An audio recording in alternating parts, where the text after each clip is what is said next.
The taste of green tea.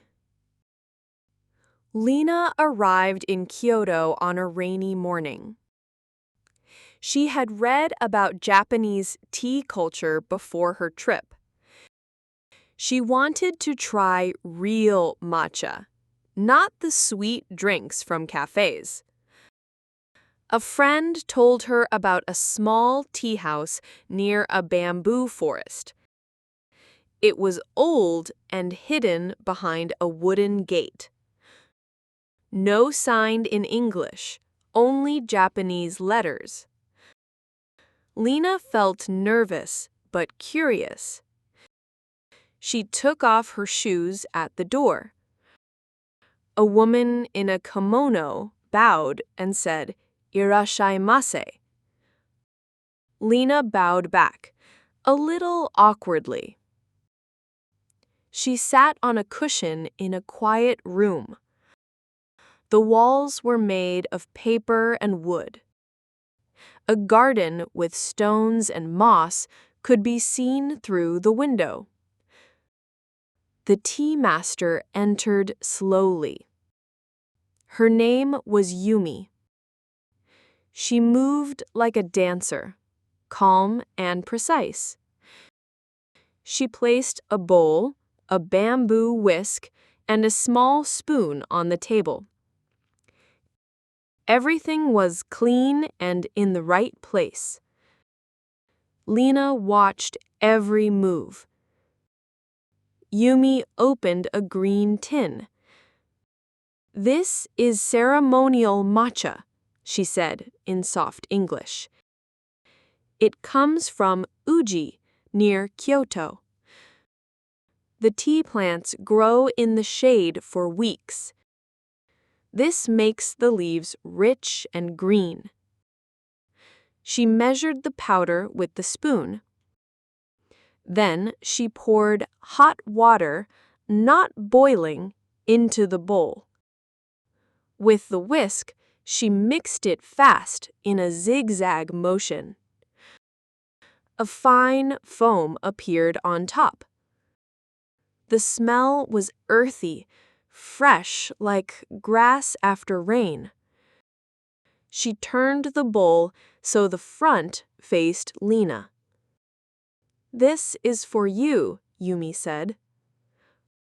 Lena reached for it with both hands. She remembered to bow before drinking.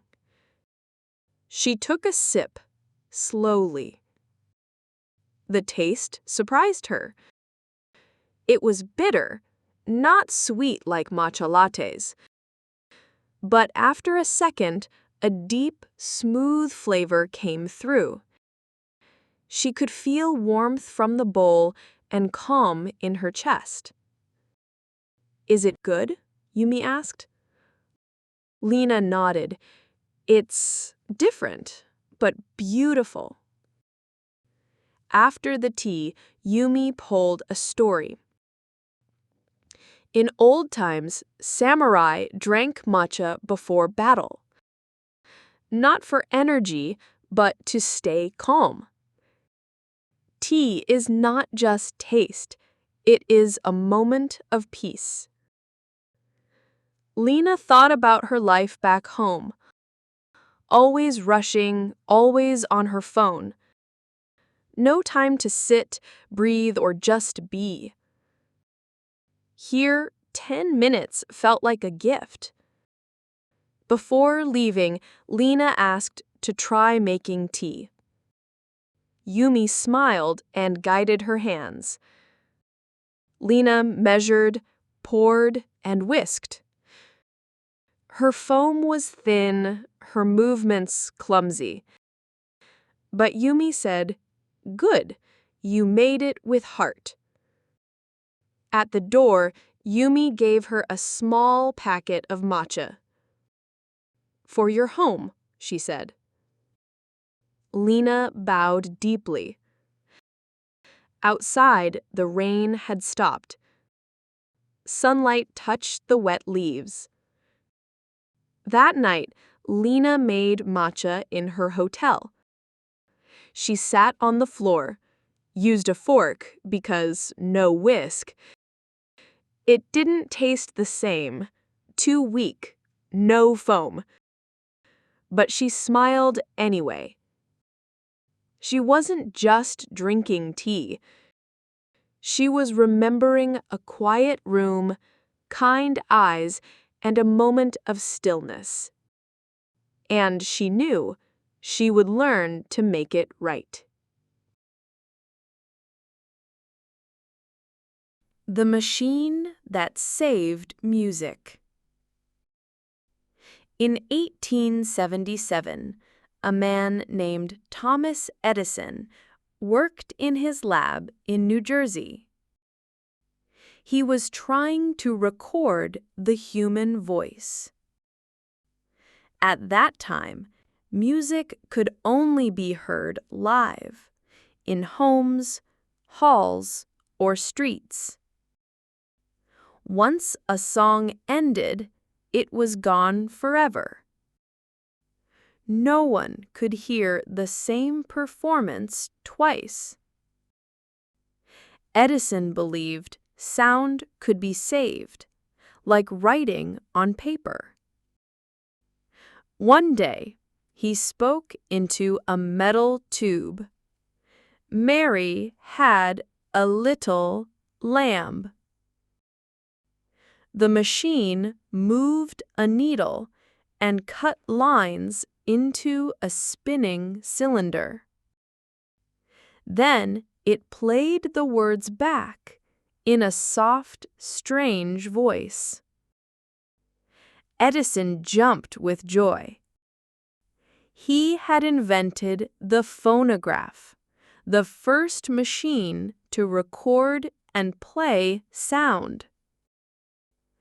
At first, people thought it was magic. They came to shows to hear the talking machine. It played jokes, songs, and even animal noises. But the recordings did not last long. The cylinders wore out after a few plays. Still, Edison's idea was powerful. Sound could be trapped in metal. Years later, other inventors improved the machine. A man named Emil Berliner made a flat disc, the record. It was easier to make and store than cylinders. His company sold records and gramophones, the new name for the player. Music now came in boxes, not just in the air. Families bought gramophones for their homes. On Sundays, they gathered around the machine. A child would place the disc on the turntable.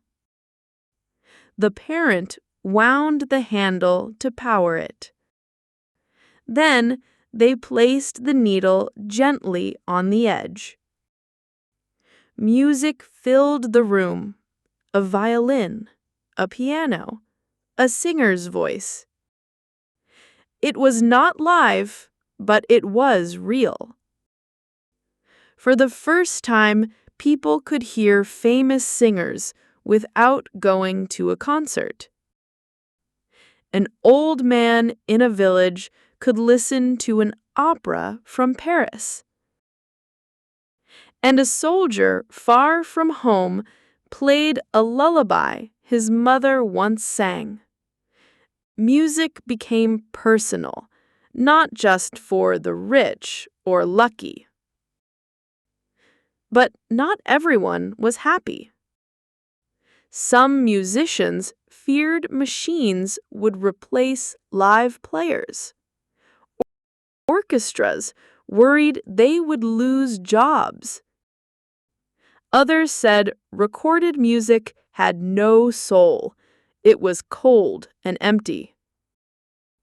Yet the world kept buying records. In the 1920s, Jazz and blues spread across America, thanks to records. Artists like Bessie Smith and Louis Armstrong became stars. Their voices reached millions who had never seen them. Even when they died, their music lived on. During wars, records were sent to soldiers. They played them in tents and bunkers. The sound of home gave comfort in dark times. A mother's voice, a child's laugh, a favorite song, all saved on a disc. Over time, technology changed. Tapes, CDs, and digital files came. But the idea stayed the same: capture sound and play it again. Today, we stream music from the cloud. Yet many still love vinyl records. They say the sound is warmer, more alive. Edison never thought his little machine would change the world. He only wanted to record speech. But he gave us something deeper. He taught us that moments, even a single song, can be saved. And when we play them, the past sings again. The secrets below the waves. Sam loved the ocean from the time he was a child. He read books about coral reefs, sharks, and sunken ships. But the deeper he read, the more he wondered, what lives in the deepest parts? The deep sea is the largest place on Earth, but the least known. It is dark, cold, and under crushing pressure. No sunlight reaches there, not even a small ray. Yet, life exists. Strange life. In 1960, two men went down in a small metal ball called Trieste. They reached the Mariana Trench, the deepest point on Earth. At 11 kilometers below the surface, they saw something unexpected. Through the tiny window, they saw a flatfish swimming slowly. "How can anything live here?" one of them whispered. The pressure was like 1,000 elephants standing on a car. But life had found a way. Since then, scientists have used robots to explore. These machines have cameras and lights. They move slowly through the black water. They have filmed creatures never seen before. One looked like a jellyfish with red strings. Another had a mouth that opened wide, too wide for its body. Its teeth were long and curved. It was called the gulper eel. In the dark, many animals make their own light. This is called bioluminescence. A deep-sea squid can flash blue light to scare enemies. A fish called the anglerfish has a glowing fishing rod on its head. It uses it to lure small fish close, then snap. The deep sea is full of silent light shows. But some things are harder to explain. In 1997, scientists in the Pacific Ocean heard a strange sound. It came from deep below. They called it the bloop. It was loud and low, like a giant creature calling. It could be heard for thousands of kilometers. Some people said it was a huge sea monster. Others thought it was ice cracking in Antarctica. Years later, scientists believed it was ice, not a creature. but the mystery made many dream of unknown beasts. Then, in 2001, a robot found something on the ocean floor. It was a large, soft body with a long neck and big eyes. It looked like the mythical kraken, but it was real, a giant squid over 10 meters long. No human had ever seen one alive before. It moved slowly, then disappeared into the dark. Later, in 2012, a team filmed a giant squid in its home. It was a major discovery, but raised more questions. Where do they go? What do they eat? How long do they live? Even stranger are the deep-sea vents. They are like volcanoes on the ocean floor. Hot water and gas shoot out from cracks in the rock. Around them, life blooms, without sunlight. Bacteria use chemicals to make energy, a process called chemosynthesis. Clams, worms, and crabs live there. These ecosystems are like alien worlds. Scientists wonder, could life on other planets be like this? Still, 80% of the deep ocean remains unexplored. New species are found on almost every mission. Some look like they are from another planet. One worm has red plumes, and it lives on a volcano. Another fish has transparent skin and glowing bones. Each discovery tells us life is stronger and stranger than we thought.